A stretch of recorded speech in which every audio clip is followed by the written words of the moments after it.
Hello guys, it's Rips again. So on the previous video we managed to create a WebDriver adapter which basically will handle our browser opening and and then this is exactly the same as our test what you call the test example that we did, but then so this will work very well with our framework. So this was just an example that we can go ahead and delete, but I'll keep it for now. So the one thing that I want to do now is create this, the constants class. So let me just split this vertically. So this will handle all my constants. So public static final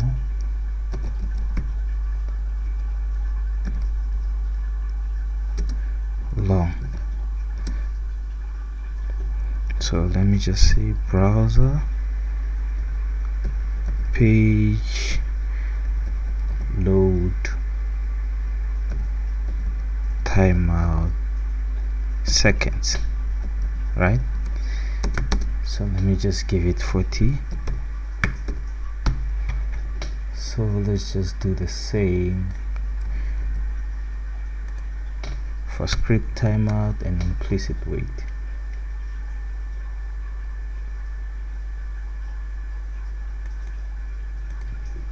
Just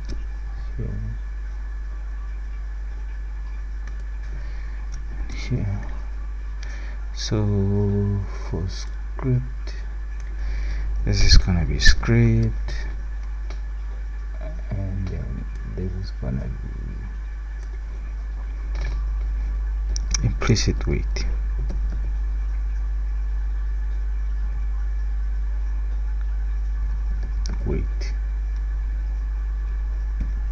Right. So implicit wait is gonna be 30, and then the one thing that I'm gonna do is handle all my browser types here.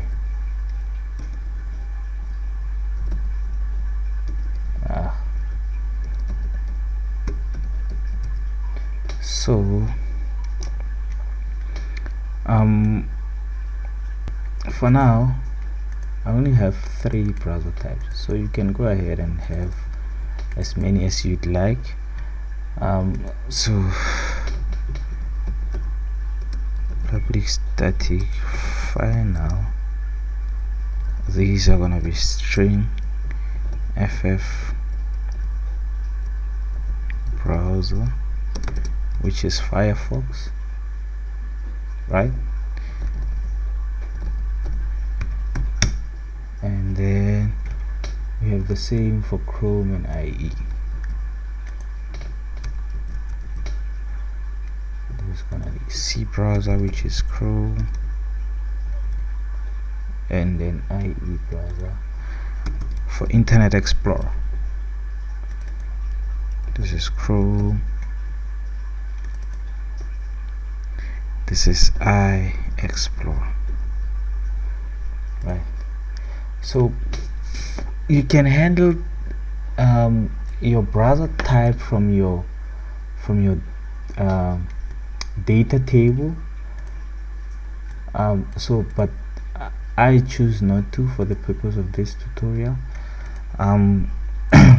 So let's go ahead and come here and say constants, yes, dot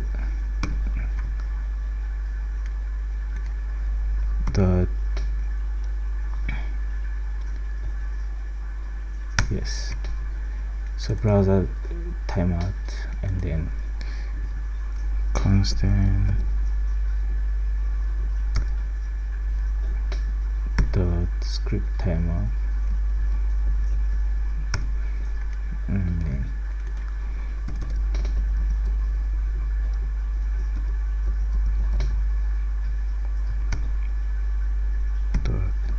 implicit dot browser implicit wait. Yes, right. We do the same for our browsers.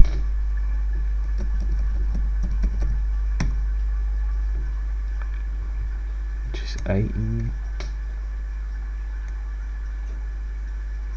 copy this. Yeah.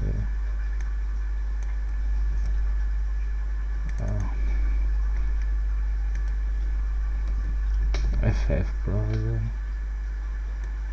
copy this here, and then we see C browser, sharp, right, and then the application and the test. We gonna have a link for the application and the test here, as well as maybe our environment here.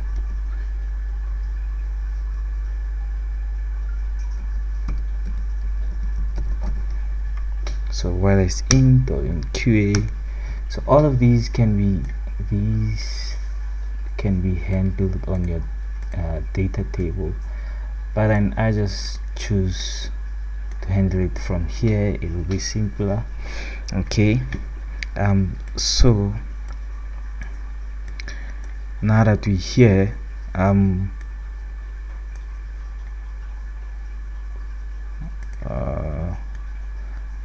just wanna come here.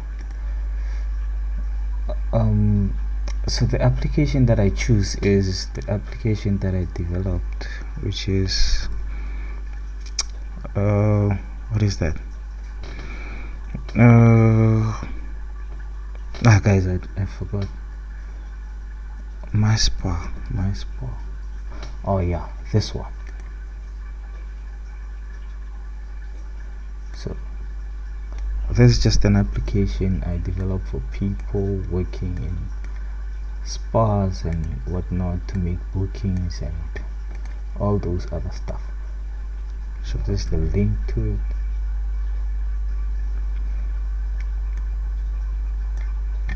So gonna say public. I hate this. There's a string element.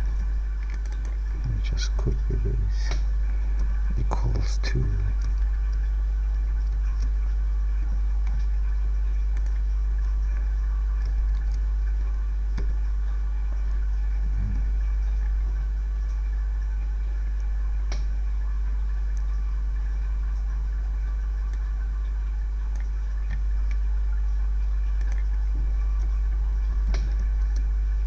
AUT. Right. So this is the application that I'm gonna use. So let's go ahead and create maybe a single element in here.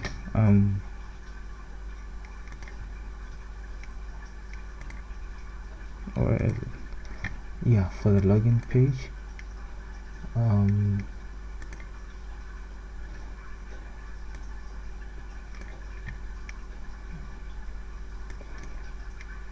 Where is it? No, I don't want to learn. Record a new test. Whatever.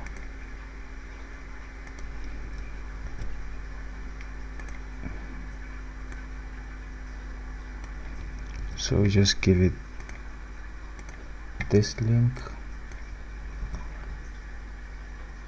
Right. So it will launch its own browser, its own instance, if you will. So let's give it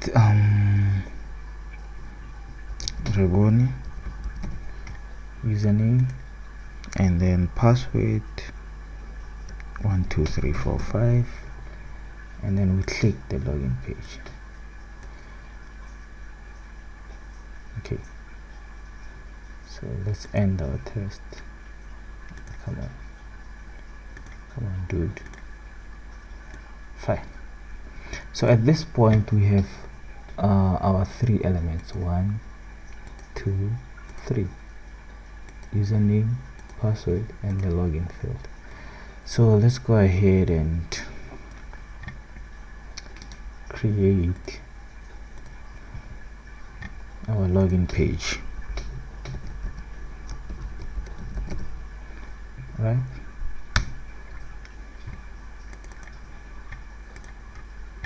our login page.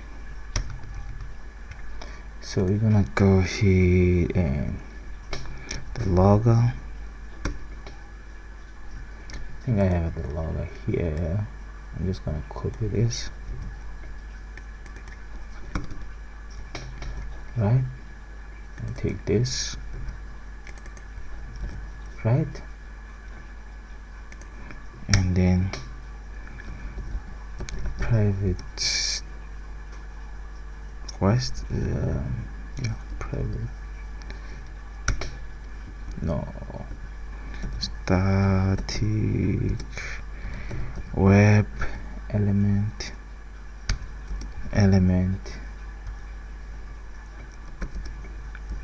initiate it as now, and then now we're gonna need the web driver, private static, the web driver adapter,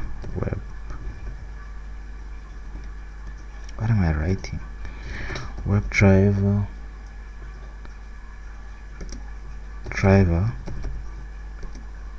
equals to this, this one, web driver. We need this object from this class, so this as an object from this class, right? And then Alt enter, we import this class. Okay, so this is how we do our own sort of a repository. So this is login username text field, right? So public, so it's gonna be static because we want it to be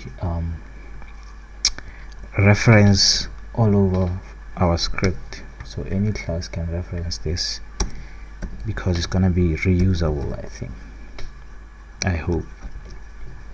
Then we're gonna throw an exception, throws exception, if you will, right? We need it to throw an error in case we don't find it. So try catch,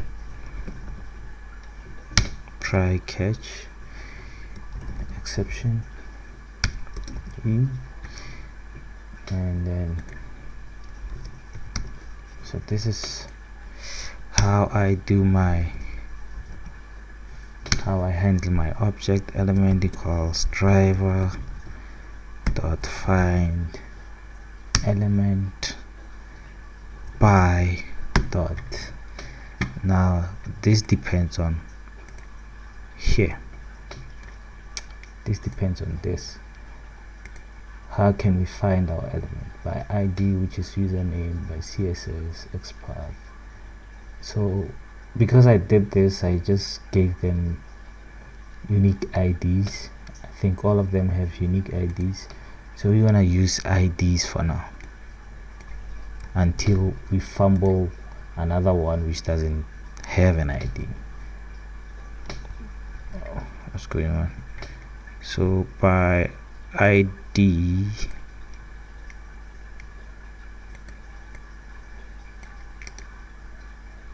copy, right, by paste, yes, and then close, right? Man, please, yeah, correct. And then we close this, and then we log it, log.info, So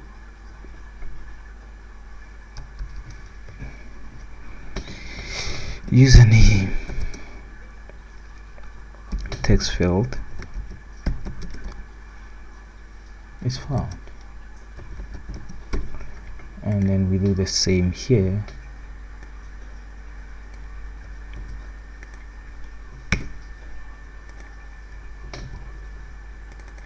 We give a warning, username text field is not found, and then we return the element.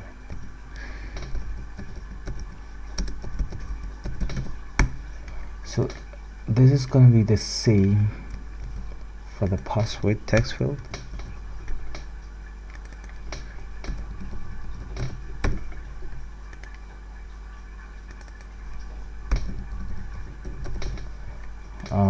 But it's gonna have a different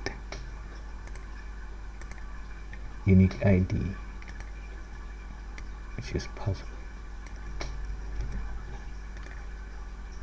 This one here, and then we're gonna say password. Right. So for the button, it says login button.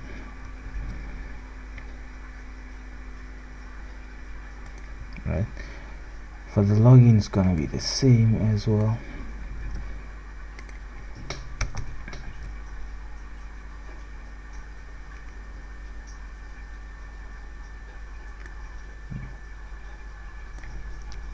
Login button. So login button, which is login, and then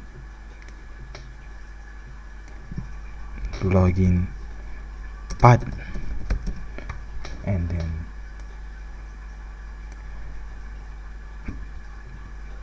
login button as well. So these are objects in my login page.